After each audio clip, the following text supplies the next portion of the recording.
Do you figure, I mean, the way I see it, um, as the increase of, the number of startups that are out there, as you said, there will be a lot of people without work. So a lot of people will turn towards the entrepreneurial path. So you're going to see more of this creative, innovative mindset starting to pop up. And of course, some will be successful and some won't. And then that will in turn drive some of the larger companies who, as you said, are running leaner to now try and address that innovation space and to put that online digitally. So as you say, like create that baby or that Bobby Orr kind of offensive defense, so to speak, right? Yeah. Score a goal from the back of his net in one full move, eh? Doesn't matter how old you are or how young you are, you remember the Bobby Orr story. And, you remember also a period in, when, the World Cup, Canada was a winner. I mean, we've done so many great things Canada has. Like, I mean, think about building a national railroad right across the country. I mean, we've done some really great things.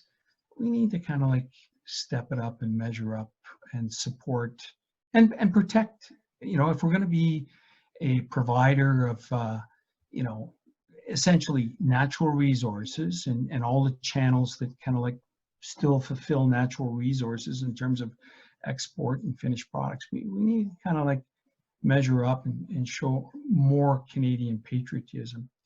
But, to your point, like what other industries are out there? Like, I mean, at the end of the day, you've got, Alberta has been a logistics hub. I mean, we just got to be a little bit more better and more refined. So I say that in the context of Amazon. Like, Jeff Bezos is going to be the first trillionaire in the world, and hats off to him, right? But if you think about it pragmatically, he started off selling books, started off as a distribution channel, and it just grew from there, right? And nobody's going to begrudge anybody from buying anything from Amazon. But at the end of the day, Canadian, North American ingenuity, when it comes to a B2C kind of environment, you know what? You're just going to have to be that better. You're going to have that much more value. And, I just had a conversation recently with a buddy of mine from, he's in software development, and I really didn't get a sense. So here's a 33-year-old company. Pat Calvert leads the western region of North America for sales, and the company's called PBS Systems. And like when I talked to him, I said, well, where are you at with this thing? He's kind of like focused on speed, agility, kind of like being ahead of the curve, like providing better customer value. So here's a 33-year-old Alberta-based company, right? That, they have a leadership position in, the automotive industry for dealer management systems, DMS. They started off with, the sales process, trying to attract revenue gain, CRM, managing customer engagement, all those things. They've bolted on new modules in terms of accounting, all that kind of stuff. Leadership position in Canada, and probably number 3 in the States. Just recently put together last year, a huge facility in Calgary's southeast. It's those kinds of companies that are really going to kind of like move the dial, and we need to encourage and support those companies. And he's probably one of the best sales leaders that I've kind of met, because he's truly focused on delighting the customer and truly focused in getting his team, which again, we're talking software development, where, they're focused on what are the fixes, what are the most important things. So, he's geared up. There's lots of companies that are geared up that way. And, his mantra is similar to one of mine. The pain of the same is greater than the pain of change. So I think we'll see more companies like that geared up where, they've been selling software for some time.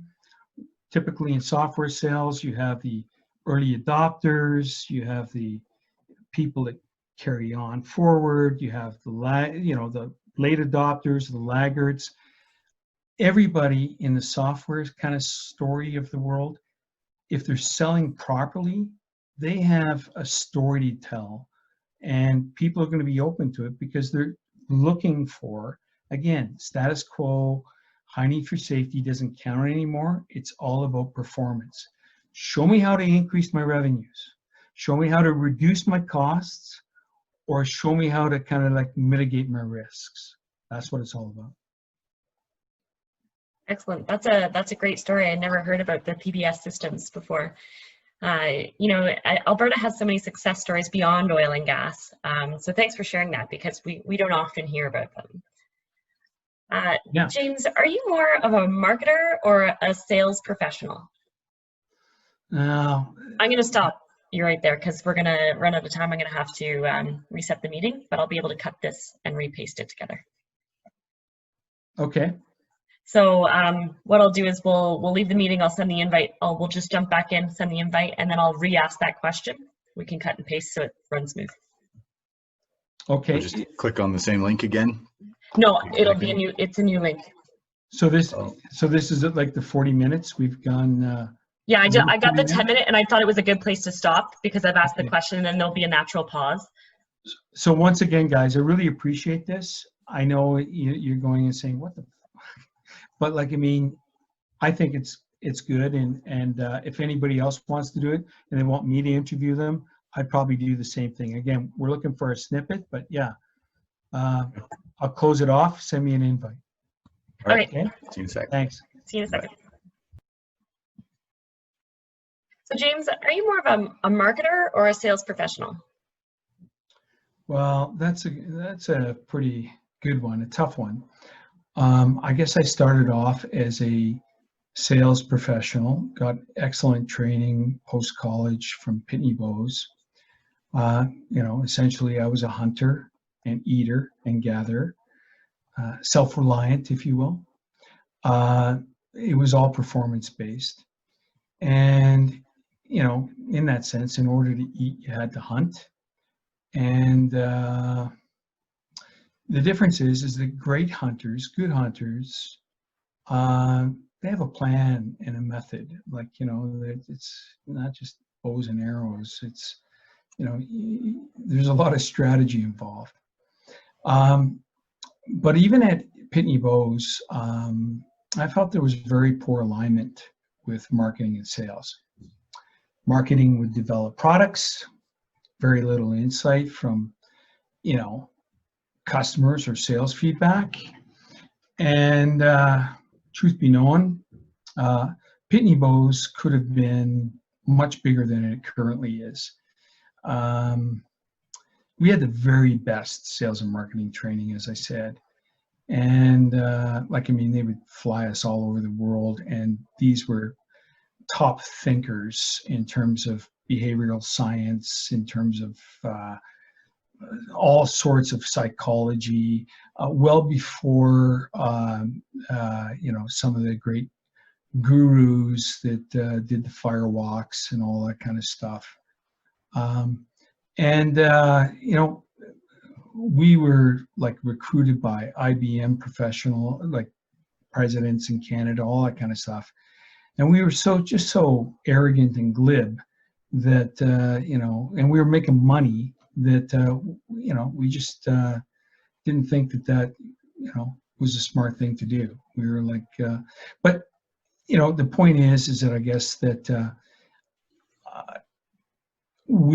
I felt that had there been more insight on marketing, where the business was going forward, what customers were wanting and where the market was going, we could have been more successful and moved the dial. So I think there's got to be a symbiotic relationship between sales and marketing. That's been always my approach. And to be quite honest, I'm probably more of a marketer than I am a salesperson. So yeah, it's there shouldn't be any silos.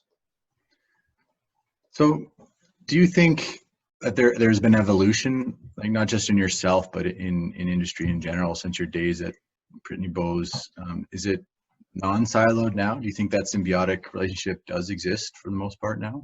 I think we're closer to that. We're creating commercial insight, but I still think there's a lot of companies that, Adam, that go out and say, here's the research that we have. So AKA the marketing department, here's the research that we have. Here's what customers want, blah, blah, blah, blah, blah.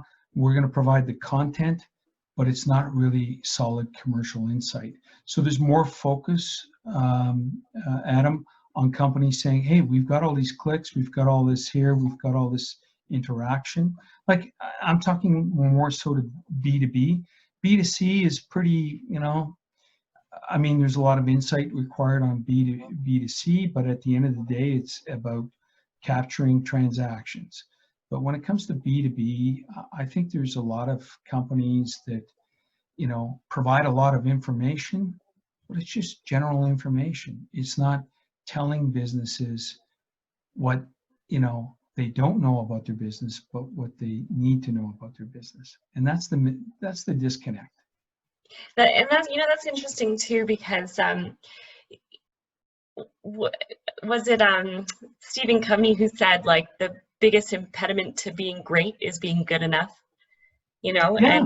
And that's exactly what happens. Like, the company's making money, it's doing well, so why are we going to change anything? Why are we going to, you know, change up our strategy? But how great could we actually be, you know? Which is, to that point, it almost takes you know, a challenge or a crisis or something to overcome in order for people to break the status quo. Caitlin, that's a great comment. I mean, Stephen Covey, 7 Habits of Highly Successful People. I mean, at the end of the day, truthfully, I mean, in a perfect world, right, those 7 habits work, right? But at the end of the day, today, in today's world, where we're looking at totally new norms and whatnot, I mean, if you are not going to go out and eat, you will be eaten. Yes, you will. Yeah. Right. So you got to be so far ahead of the curve, right? Like, I mean, it's just, yeah, it's significant. And yeah, you can't be complacent in that area. It's just, it's, you know, it's a new world. And 9%, Caitlin, 9%. Totally. No arguments. So just a couple more thoughts. You're a strong marketer, a big fan of Michael Porter? Absolutely, yeah. Competitive advantage. Yeah, like, I mean, he's probably one of my gurus. Absolutely, yeah. So then tell me, what are your thoughts on government's role and via the COVID and the new normal in general? Well, you know, that's a good one. A lot of marketers spend a lot of time, you know, investigating segmentation, differentiation, market scope, size, all those kinds of things. And they forget that government and government regulation is a significant aspect and determinant of how you market your products and services. So my thought is smart governments, really smart governments, are going to, unfortunately, and again, unfortunately, companies are going to scale down.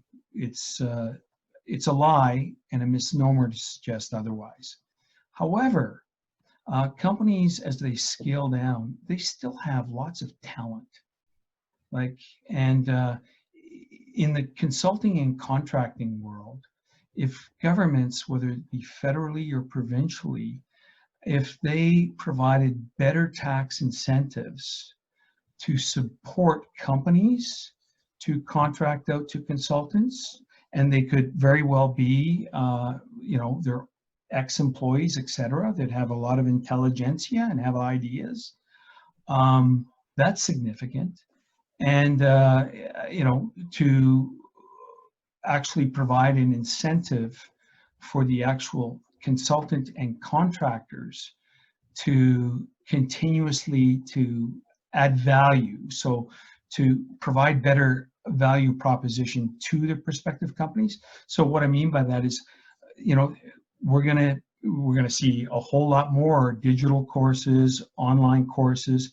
If the government could support consultants or contractors to further educate and further add value, you know, essentially maybe even giving them 150% credit for taking courses. I think that would be a good segue or a good opportunity for the government to provide good value for business as a whole going post-COVID-19. That's really interesting. I think, you know, only time will tell, but it'll be really interesting as we recover from all these COVID reimbursements, et cetera, to a model that, like you said, encourages businesses. So James, just to wrap it up, do you have any final thoughts or messages that you'd like to leave with the audience? Well, I mean, I want to thank you guys. What you guys do is significantly impressive. I mean, you're both consultants in your own space, but the leadership role you've taken over the last several months, to kind of develop a potpourri of consultants to get the best ideas, and predominantly to, you know, be focused on what post-COVID-19 world looks like for Canada.